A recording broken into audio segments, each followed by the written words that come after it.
So remember, the run-up to all of this is that Hillary went on a coughing jag like a week and a half ago, and we played it for 4 minutes. She's coughing. By the way, my wife, who's a doctor, when she saw that, she said, looks like pneumonia to me. Right? But Hillary Clinton said, nothing wrong with me, it's just allergies. Then she goes on and she campaigns.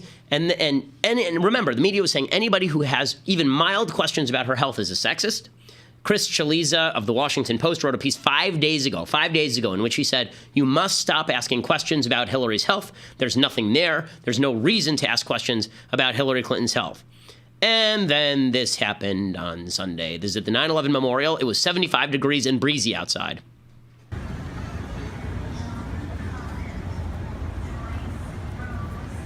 She's not dancing, gang. She is wobbling because she's falling over. And down she goes.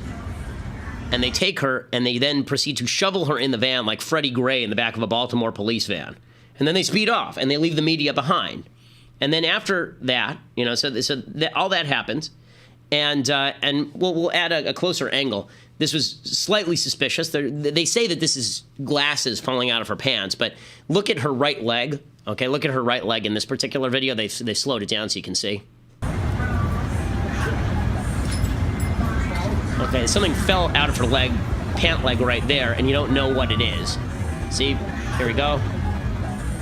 And doink, something falls down. People said it was her glasses. Okay, maybe it's her glasses, maybe it's not. Every conspiracy theory is now at least tenable because Hillary is lying about her health. And we know she's lying about her health. I mean, remember, just 5 minutes ago, Hillary had her coughing jag. And if you don't recall this is gross, folks, so prepare yourself if you're eating breakfast or lunch. This is what Hillary Clinton did just last week when she got into her coughing jag and took a glass of water.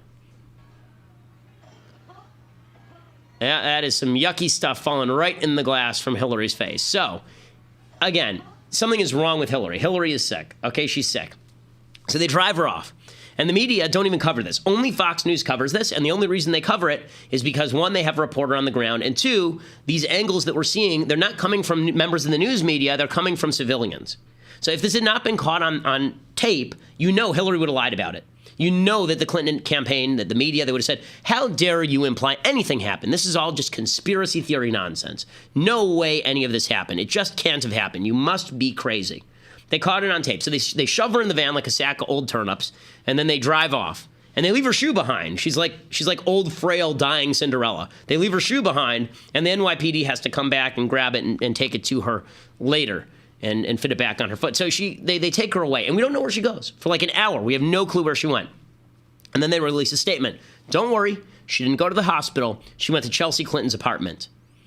Okay, now, let me tell you something. If my mom collapsed, my mom's 60, if she collapsed, and they shoved her in a van, I hope they're going to the hospital because that's a bad thing. I wouldn't say take her to my house. I'd say take her to the hospital so she can get hydrated or something. They take her to Chelsea Clinton's because they're trying to claim no big deal. They say she overheated.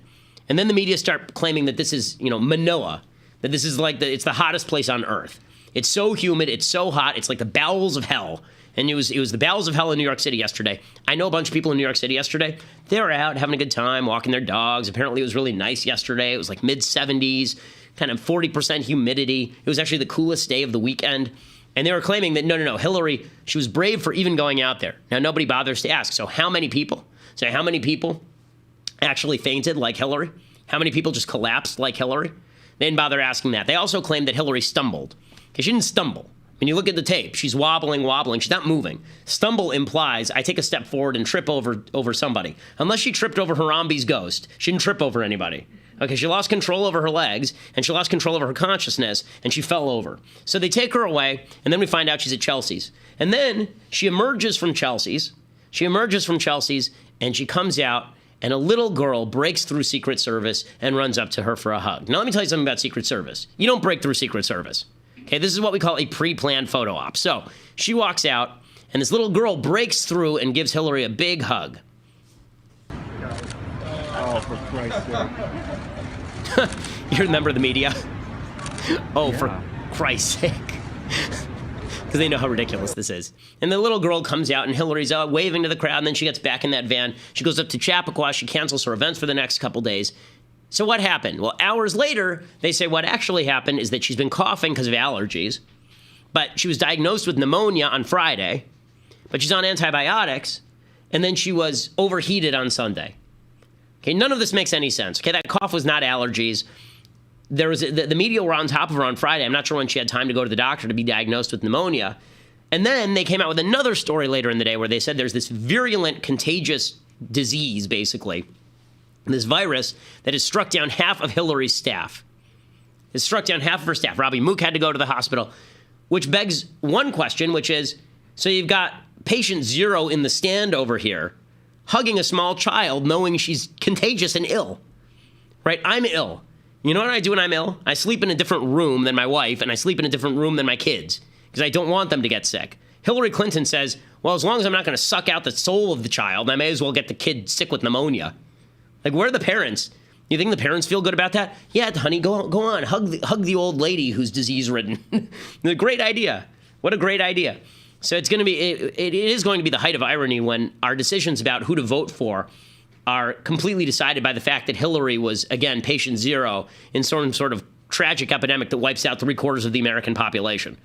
But what was amazing about that, there are a few things that are amazing about this. One, Hillary's deeply dishonest. She lies about everything. So people were theorizing that she has Parkinson's disease. People were theorizing that she's got the bubonic plague. People were theorizing that she's got pneumonia as a secondary infection from something else, right? People are theorizing all of this.